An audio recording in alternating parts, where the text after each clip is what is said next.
আসসালামু আলাইকুম রহমতুল্লাহি ওবরাকাতু। সিলেটের মধ্যে মর্মান্তিক একটা ঘটনা ঘটে গেল। আহ, আজ থেকে আরও দুদিন আগে আহ, একটি একটি বাড়িতে একজন সন্ত্রাসী ঢুকেই তিনটি খুন করলেন। বাড়িটিতে ছিলেন একজন বৃদ্ধ লোক, বৃদ্ধ লোকের স্ত্রী এবং কি ওদের কাজের মেয়ে। তিনজনকেই ও সন্ত্রাসী আপনার ছুরির আঘাত করে মেরে ফেলে, তিনজনেরই গলা কেটে মেরে ফেলে। এটার মূলত কারণ হচ্ছে যে একটা প্রেম নিয়ে। সন্ত্রাসীটা নাকি আপনার রং মিস্ত্রি, চাঁদপুরবাসী, এখানে রং মিস্ত্রি হিসেবে কাজ করতেন। ওই যে কাজের মেয়েটি ছিলেন ওর সাথে প্রেম করতেন। তো ওইটা নিয়েই আপনার খুনটা। প্রথমে ওই কাজের মেয়েকে খুন করেন, এরপরে বৃদ্ধ মহিলাটাকে খুন করেন, এরপরে আরেকটি মহিলার হাজব্যান্ড, স্বামী, এরপরে ওনাকে খুন করেন।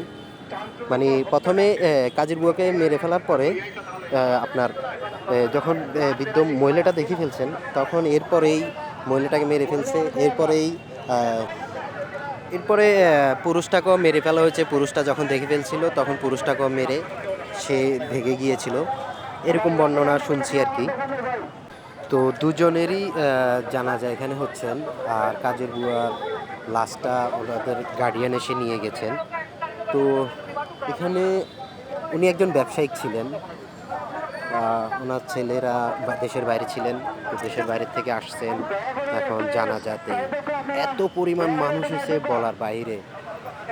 এটা অনেক মানুষ এই জানাজাতে অংশগ্রহণ করেছেন, প্রচুর মানুষ হয়েছে। দোনোজনের জানাজা একসাথেই হয়েছে। এখন এলাকাবাসীর দাবি হচ্ছে যে সন্ত্রাসীটার দৃষ্টান্তমূলক শাস্তি চাচ্ছেন সবাই। সবাই চাচ্ছে ওর ফাঁসি। আর এর পাশাপাশি আর কোনো জড়িত কেউ আছে কি না এগুলা বের করার জন্য সরকারের কাছে আবেদন করতেছেন আর কি সবাই। তো সবাই সবার জন্য দোয়া করবেন, আর এরকম ঘটনা যাতে কারো